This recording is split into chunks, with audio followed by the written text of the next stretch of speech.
started. My name is Micah Salkind, and I'm the Special Projects Manager at the Department of Art, Culture, and Tourism, City of Providence. It's my pleasure to welcome you to the PVDFest Ideas Virtual Artist Talk with ACT Public Art Ideas Competition winner, Walker Mettling. Mettling is a printmaker, a cartoonist, a bookmaker, and lover of messy stories, who's the co-creator of the Providence Comics Consortium, a recipient of the 2017 RISD Museum Artist Fellowship, the 2016 Providence Public Library Creative Fellowship, and a 2017 RISCA Fellowship in New Genres. So that is Walker. PVDFest is produced by the City of Providence through the Department of Art, Culture, and Tourism. Founding partner First Works, Mayor Alorza, and the Providence City Council. Thank you to the Art and City Life Commission, whose service to the city makes ACT's public art program possible. And thank you to our PVDFest Ideas curatorial partners at the Rhode Island Historical Society, the Rhode Island Council on the Humanities, the Providence Public Library, and all the other folks who make this work possible. So real quick, I'm going to just share screen to do a land acknowledgement using slides created by designer Fumi Aileru. Give me 1 second. We acknowledge that we are occupying the land stewarded by the first peoples who inhabited this area, the Narragansett, or the people of the Little Point, people of the Points and Bays, and the Wampanoag, the people of the First Light, or the people of the East. We recognize and honor the living legacies of Indigenous people across what we now call Providence for their cultural stewardship and for teaching those who arrived at this land by choice and by force to consider our lifetime within the context of the next 7 generations. So I will mute myself, stop my video, and turn it over to Walker to share his work on Long Pond. Walker, take it away. Thanks, Micah. Hello, everybody. I'm gonna share screen here. So in a moment.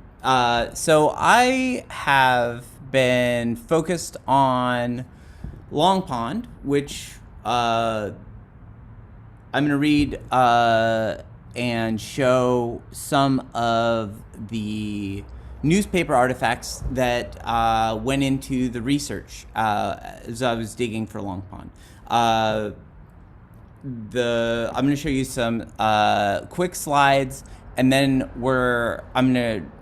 quick slides of where the whole Long Pond thing started, and my interest in it, and then where the research took me. So let's see.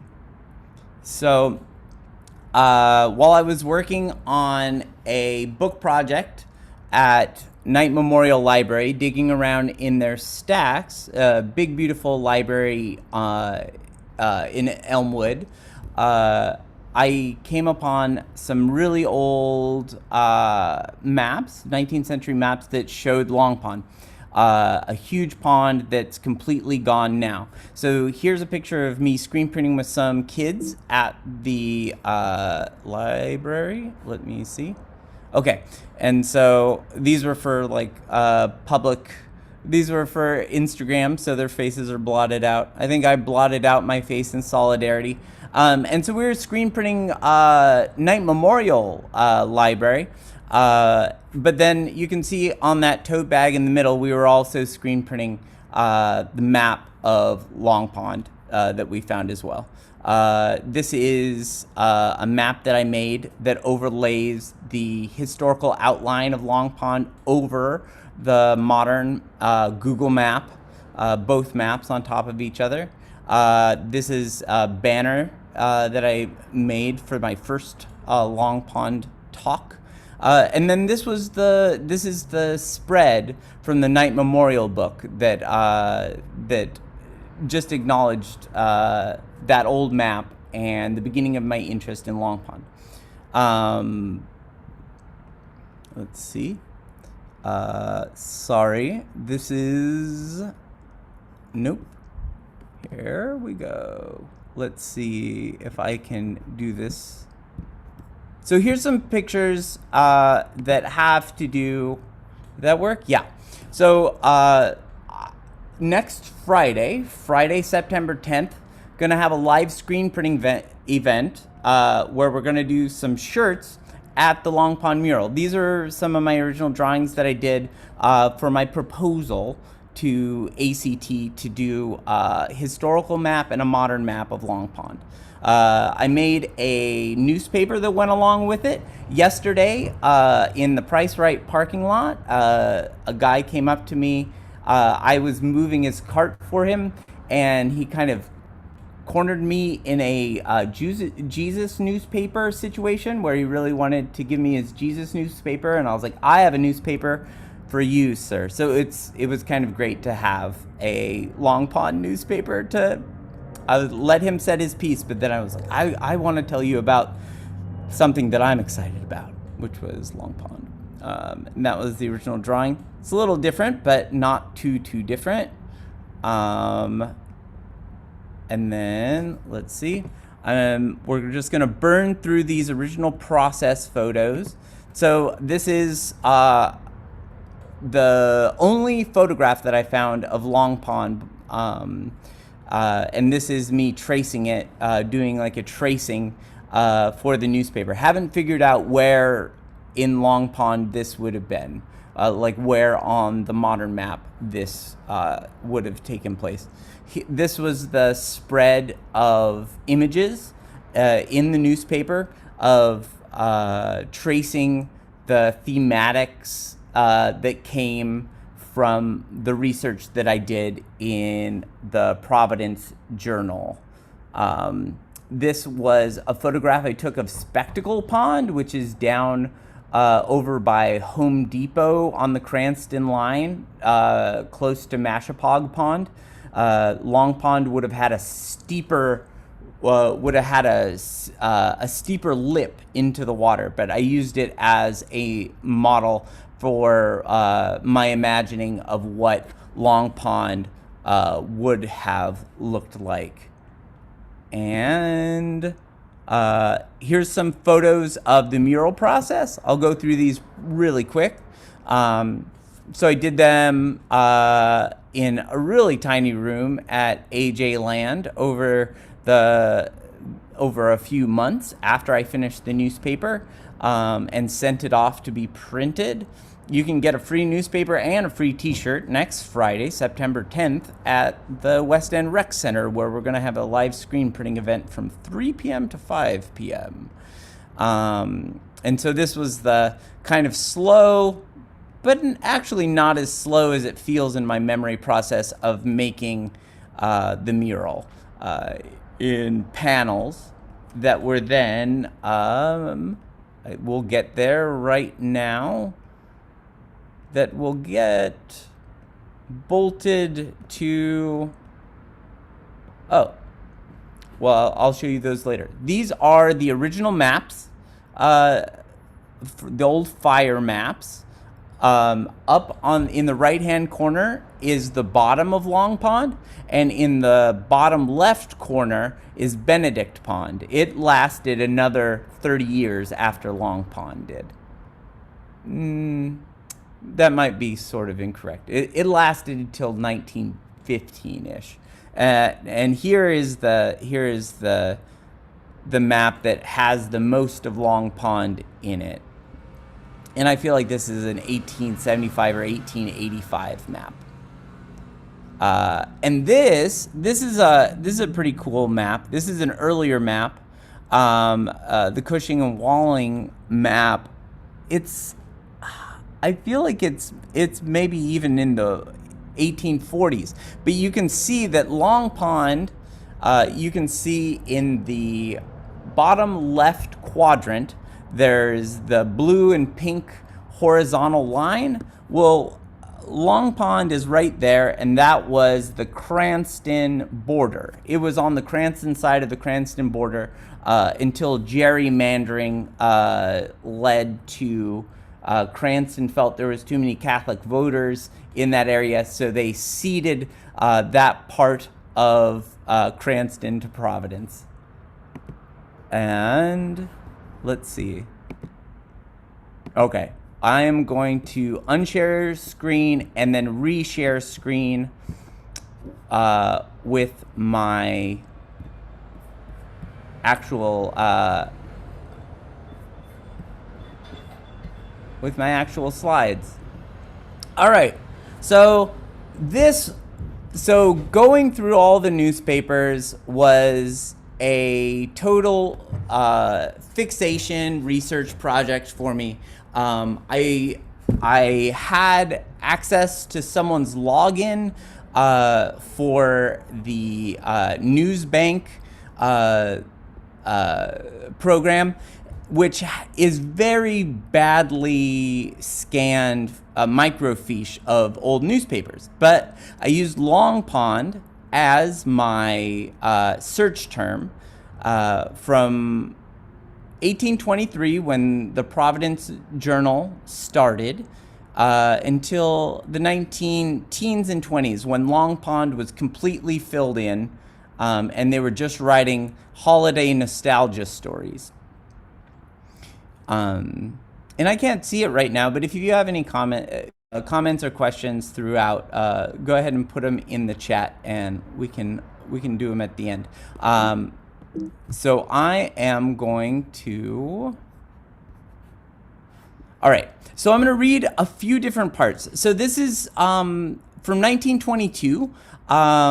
It was looking back at, were the city's ponds an asset or a liability? In the top left, you can see a picture from 1922 of the Bucklin Park, and then below it, you can see Bucklin Street.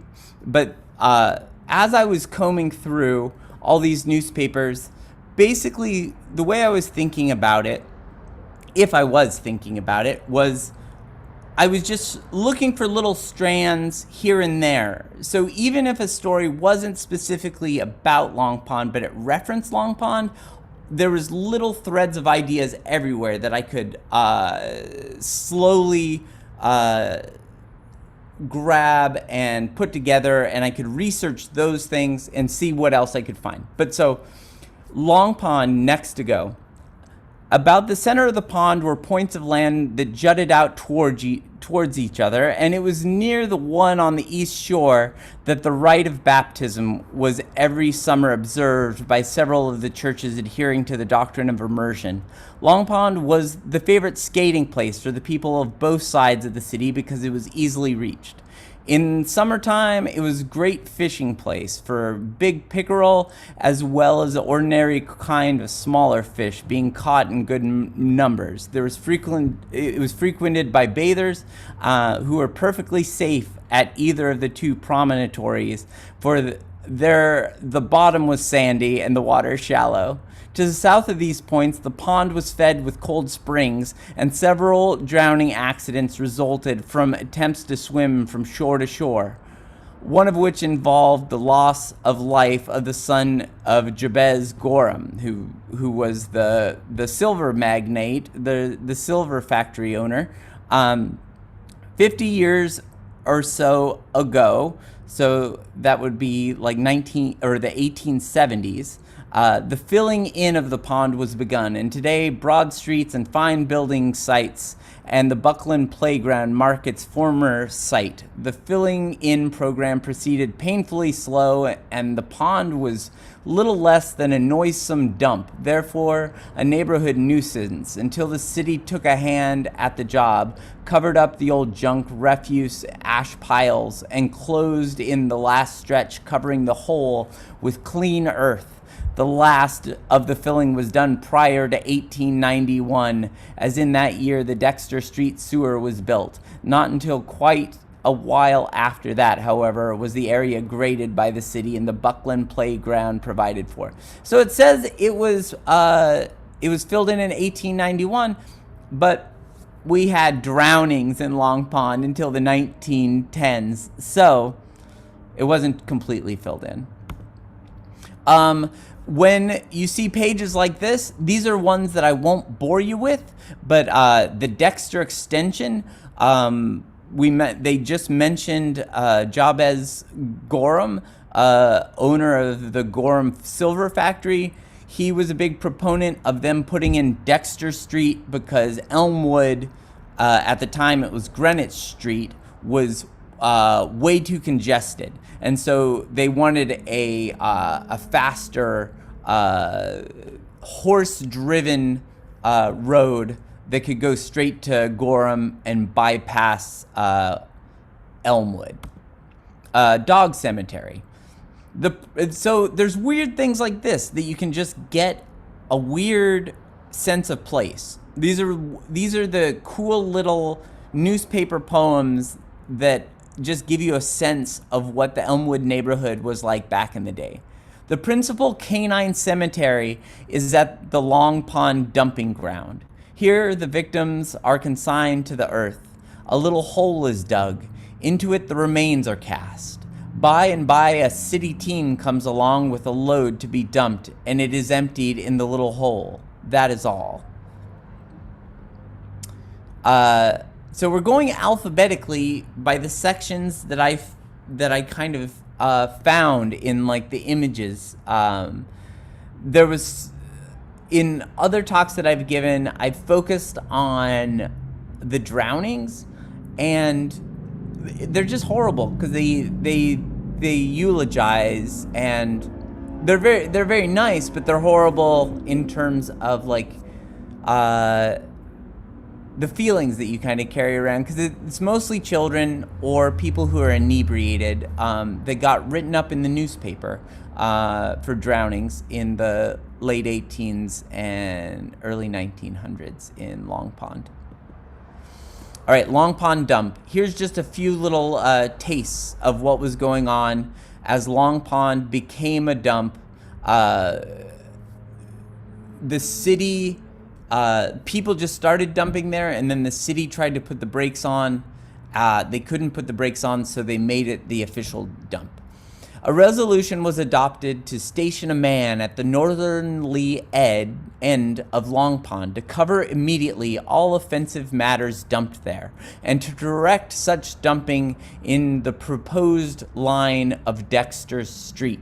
So if they're going to dump, let's make a road to the Gorham factory. Captain Mural is endeavoring to regulate the dumping of refuse at the pond. At certain seasons of the year, and when the wind is right, the odor of burning paper and refuse that emanates from the dump heaps is very obnoxious to the residents of the Elmwood section, and it is probable that restrictions will be imposed on the indiscriminate dumping of waste and the burning of refuse there.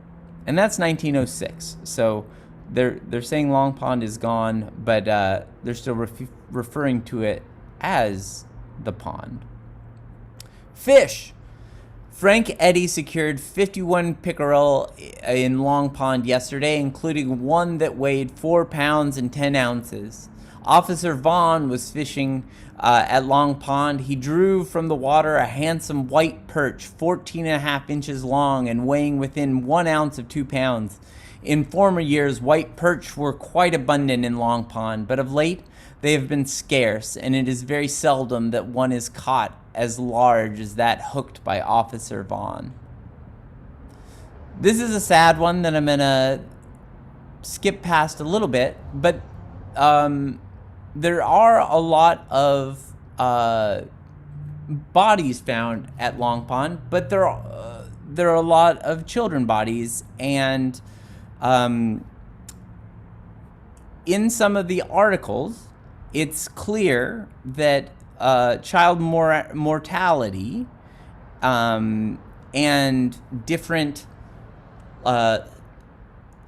languages, immigrant groups, the status quo are kind of arguing about what the right thing to do is. And this article on the left, The Buried Child in the Dumping Grounds, is they show the man's what his weekly wages are, making an argument that he should have sprung for a funeral for his newborn child that died, that he buried at the pond. And I don't know, it's interesting. It's just very interesting. It seems like there's cultural differences that are being pushed up against the status quo of the newspaper, culture in general, but like through the prism of the Providence Journal in in the late 1800s. And it's just interesting. Horses.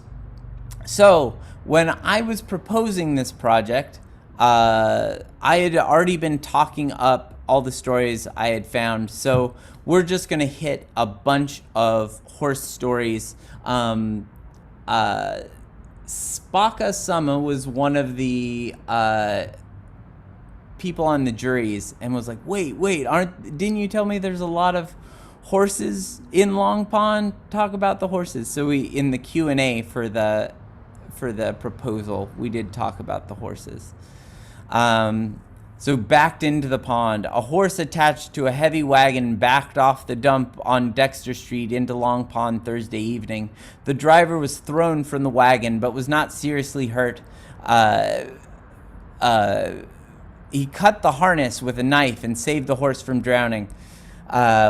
Wednesday, PG Sweet's horse unloosened its fastenings and in its search for oats wandered from the barn near Long Pond to Broad Street, where the animal, through disappointment or some other cause, dropped dead. Horse drowned. It has been suggested that the horse may have resolved to escape the toils and sorrows incident to the life of a cart horse in this world. Incidentally, the residents of the neighborhood around Long Pond are remarking that according to the present rate at which it is being filled with the ashes and rubbish, it will not be Long Pond long. Horse drowned. It backed off dump and sank in Long Pond. A horse drowned in Long Pond. Horse went into pond. The driver intended to dump only the load. In Long Pond, one horse drowned and a man badly kicked by the other. After the horse had been brought to land, William Porter, who was working over him, was kicked by the animal on the right side of his chest and badly hurt. Serious runaway. The horse ran down Waverly Street with shafts attached, jumped into Long Pond, swam across, and was captured on the other side. Strawberries were spilled. The sudden turn was too much, and the wagon turned over, throwing the horse off its legs in front of a Cranston Street car. The car was stopped, and the horse extricated. The horse started to run somewhere near Long Pond. Horse drowned in Long Pond. A horse attached to a tip cart was backed into Long Pond at the foot of Bellevue Avenue, but was rescued without any damage to anyone. A horse drowned in Long Pond. I just kind of wanted to go through those because you read these over and over again, and it's just a rhythm of horses in the late 1800s. Are cars, and drivers aren't much better than they are now in Providence. And so there's just and the dump trucks are driven by horses. So ice harvesting. Again, here's just some of the Newsbank articles. At a certain point, all of the ice houses so I'll just explain what an ice house is. So that's where they, before refrigeration, they would take ice out of the pond and collect it. Most of the ponds around here would have had ice houses where they were collecting ice they would have insulated them with sawdust, and there would be ice for the whole rest of the year. The problem comes when they're left vacant as ice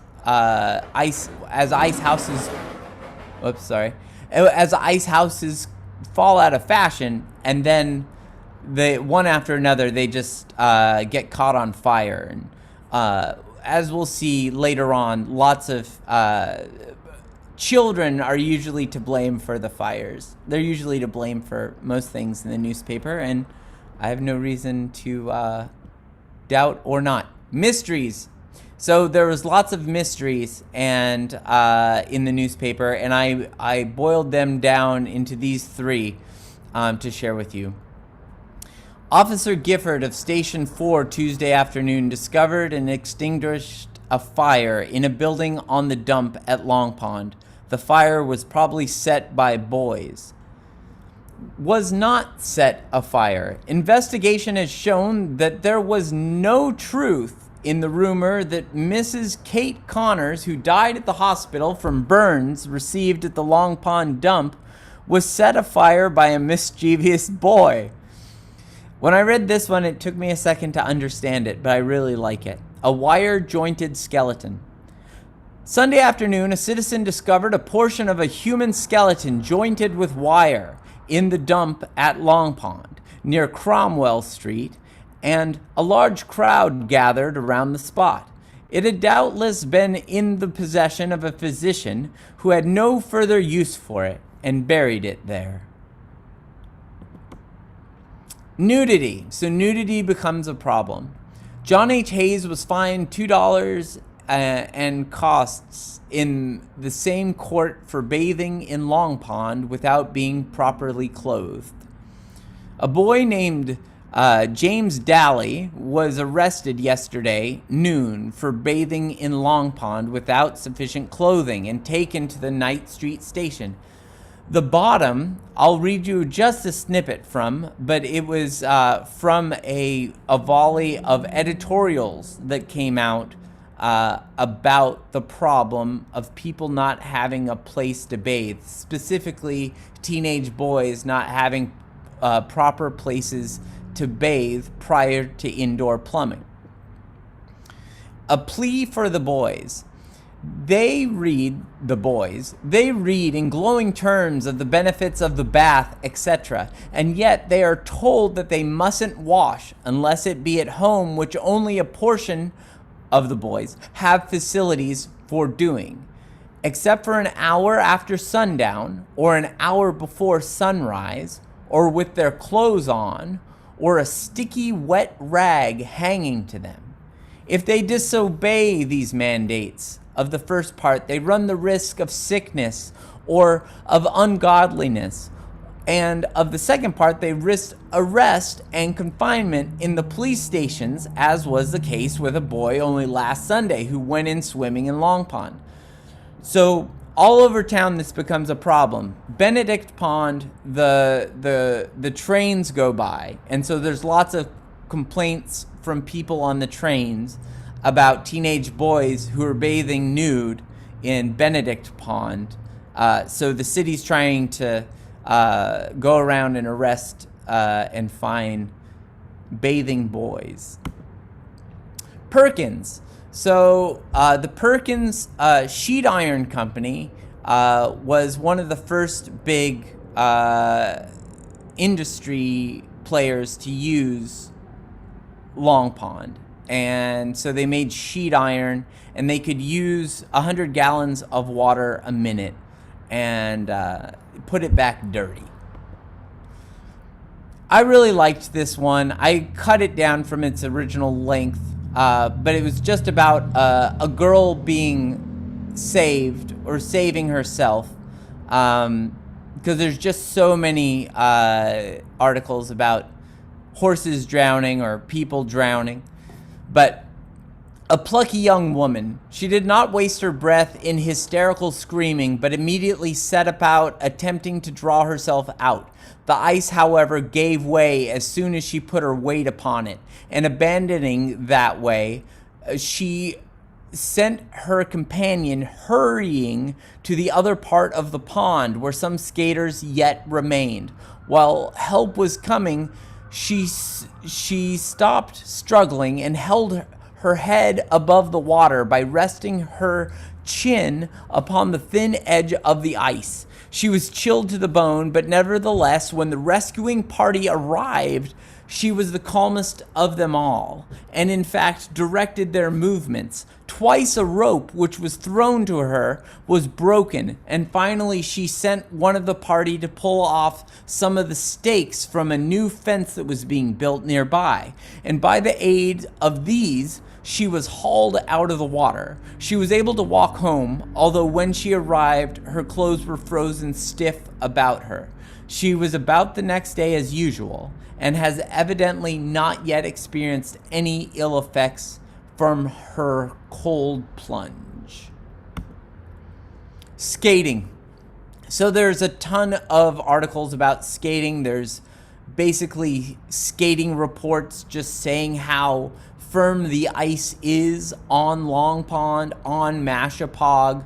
But this is just a nice little snippet about skating on Long Pond in the 1850s. Right as skating kind of becomes hip, I believe. Long Pond is now frozen hard, presenting a beautiful glassy surface. Yesterday was quite a gala day there. Not less than 2,000 skaters and sliders being on the ice. The scarlet and blue Balmorals were a variety of tasty skating dresses, presenting a gay appearance. Another cold night will render the ice safe on Mashpog Pond, when, should the weather continue fine, we may expect a season of unusual gaiety. Typhoid. So, as they're filling the pond, they're also treating it as a public health risk. Typhoid fever. A well on Westfield Street. The undoubted cause of a dozen or more cases of typhoid fever. The well is supposed to draw its supply of water from Long Pond, a source which of itself is sufficient to condemn the use of the water. At the end of the use of the ice houses, it was advised that none of the ice from Long Pond be used for food. There was no way of regulating that. And the photo here is the photo that I was tracing earlier in my photos at the beginning. This is from a city health report and it's the only verifiable Providence Long Pond photograph that I've found. A melancholy fragment and a public nuisance, 1904. So it's funny that they say that it's completely filled in some of the articles by 1891, but here's a photo of a sheet of water in 1904. All right, this is my last slide. No Long Pond now. Long Pond is no more, or rather, it is no longer long. What there is left of it is now in 3 parts, neither of which is hardly worthy of the designation pond. There has been a constant encroachment upon this old landmark for many years. And so that was 1893. I think they largely called Long Pond done in the 1890s, even though people kept using it for a number of different purposes. All right, so I'm gonna stop sharing my screen. And yeah, if there's any questions, feel free to share. And if there are no questions, we can do a wrap up. Well, Walker, if there are no questions from the peanut gallery, I definitely have some questions for you, so we can just chat a little bit too. Yeah. I was thinking as you were talking about like what Christina Bevilacqua has talked about in terms of her research on maritime cultures as like the littoral zone or like the littoral zone. I don't know exactly how you pronounce that word, but it's like an area that's not quite, it's not water and it's not land. And it's like, you know, kind of in between water and land. And it seems like, you know, this question of, you know, the long death of Long Pond, right? It's supposed to be filled in by 1891, but it's like still got water later. And like, arguably, it still kind of has water today. Sure. Like, we've talked about how it like floods in Bucklin Park and all this stuff like that. Like, so I wonder, like, you know, in all your research, how have you wrapped your head around this kind of like Long Pond being gone, but not really? Yeah, I don't know. It's so interesting the different ways of taking it. And I don't know if this is, I'm going to a thought that I have frequently of how we look at it. Because I think sometimes, I think it's easy to kind of grab environmental disaster or just like kind of like reckless destruction of a water body as like the template that we're using to think about Long Pond.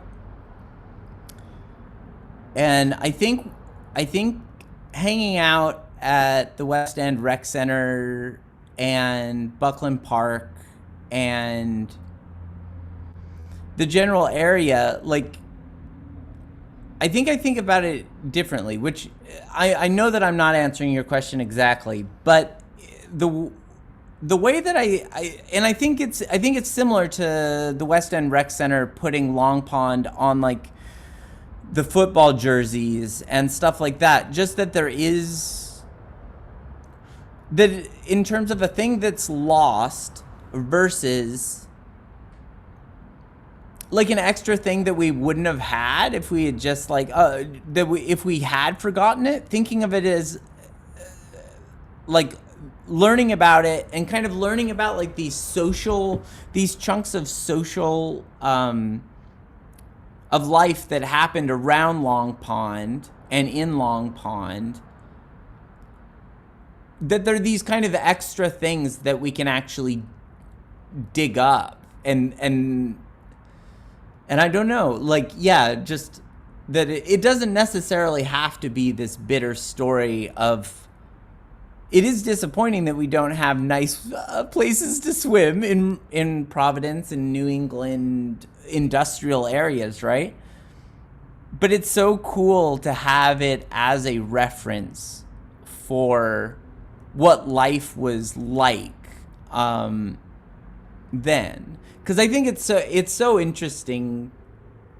I don't know, just thinking about these people, the list of things that I just took out just for time, other like kind of themes, the ones that I like dropped out were crimes, injuries, boating, botany, nostalgia. So like the kind of nostalgia piece starts pretty immediately. And I think Roger Williams Park is kind of a result of people feeling guilt about there not being Long Pond. But there are collections of botanical samples from Long Pond left in, like, I think over at Brown, and shows at the art club and stuff like that. That's cool. I mean, I think one of the things that you are maybe referencing, for me at least, is this idea of like your work as a long memorial or a long eulogy for Long Pond. Like it's sort of like functions to give us a way of remembering the uses, the weird stories, the like, I love the cruel little newspaper poems, like, you know, that they do give you a sense of life in the past. And that's really like something that connects us to place. I certainly would have cried more if I had highlighted parts from like the buried babies and then the people, the drownings and stuff, like, because those probably are, along with I tried to put most of the horse ones, the horse screen captures that I had, just to be like, oh yeah, no, like a lot of these are just like a hammer. Well, and it's a template for the newspaper. All of this is through a white newspaper at the end of the 19th century too. So it's like, it's only recording the things that would make sense in a newspaper. There's lots of stuff that happens in Bucklin Park now that would never be worth it to the Projo to report about, but there's all sorts of beautiful or banal or normal things. So it is this weird, looking at just having just the Projo as an access point at that time period. You know, it totally shades it in terms of making it a little bit more macabre and horse gore centric. Right. Well, it's also like, you know, a lot of times historians will talk about distanced reading, which is like you're just looking at like the search term over the longest period of time, as opposed to like really getting into one event and like tearing it apart. So in some ways, like you're doing distance reading and like really trying to like understand this like big arc of how the Projo, and like, yeah, it really is just how did the Projo understand it. But even with the Projo, there was like mundane, like, so-and-so caught a fish, or, whatever, like, and that it speaks to the way that the newspaper functioned as like, a mouthpiece for the community and this space for discourse at that time. Whereas now it's like, it feels like you'd never get something covered because there's just nobody working at the project. Right. Well, yeah, just one of the, I didn't include it. Well, it's so interesting too. Like I was really, I don't know if I succeeded or not, but I was very fixated on in this project, like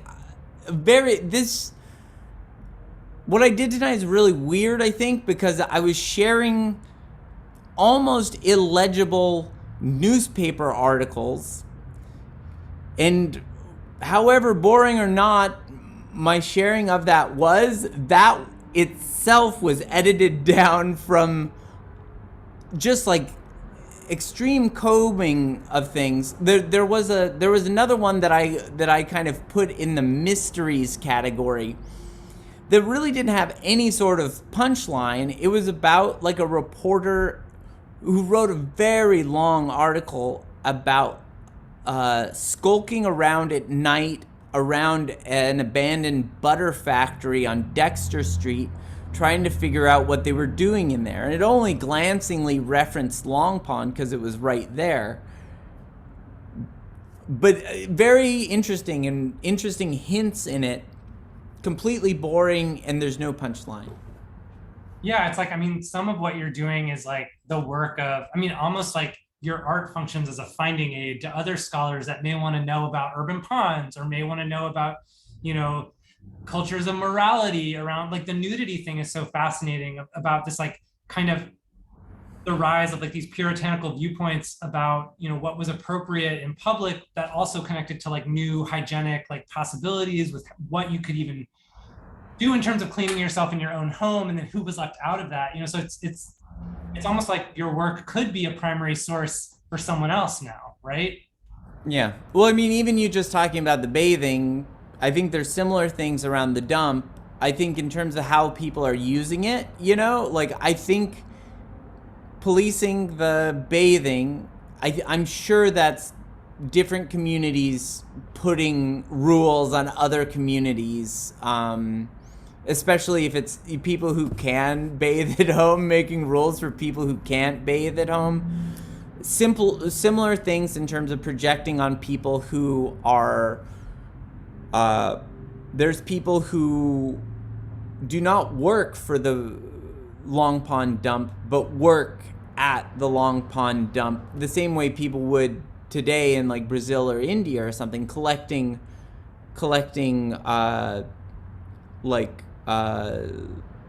digging through the ashes for like little pieces of like the words are escaping me, but basically finding little hot pieces, cinders, collecting cinders, and also like digging through like food scraps. And there's lots of the changing the changing cultural like corners that like Italians are in. It's like over and over again the Projo's talking about like Italians digging around for food in the dump and stuff like that, where you're like, okay, interesting. This is that, that's not Buddy Cianci's Providence in that way yet. That's an interesting. Right. It's like a totally different era of Italian immigration that, even your offhand comment about Cranston's like relinquishing of Catholic areas in its boundaries to Providence, like, all the things we think of in terms of like 20th century problems, like they have their 19th century antecedents, right? And the city's not so different now than it was then. It's just different players. Right. Yeah. Stephanie, Sam, if you don't have any questions for Walker, maybe we'll just wrap this up and make a plea for anybody who watches it in the next week to come to your celebratory ribbon cutting speaking program screen print event on Friday the 10th. September 10th. 3 p.m. at West End Rec Center. And do you know the address of West End Rec Center off the top of your head? Well, it's because the corner of Daboll and Dexter. I think the actual address to the West End Rec Center is 109 Bucklin Street, but it's going to be around back. Cool. Awesome. Well, thank you, Walker. We're excited to like see where this goes. Do you feel like you're done with Long Pond? Is this the end of the project, or do you have more in you? I don't know. Maybe I'll do a Long Pond book, but I don't know. Who knows? You know, I feel like the Finding Aid. I feel like the Projo needs you to compile all your scrapbook of like this is drownings, babies, horses, mysteries. If there's anyone out there who ends up watching this who has the power to make the archives of the Providence Journal public and free, it would be so. I think in terms of like public researching, I think it would blow things up. But yeah, the news bank scans are okay. I no longer have access to it, so if anybody has access, give me your access. Support a humanist on the side hustle of not in academia. Right. Sounds good. Thanks. Well, Walker. Thanks so much, Micah. All right. Bye-bye. Bye.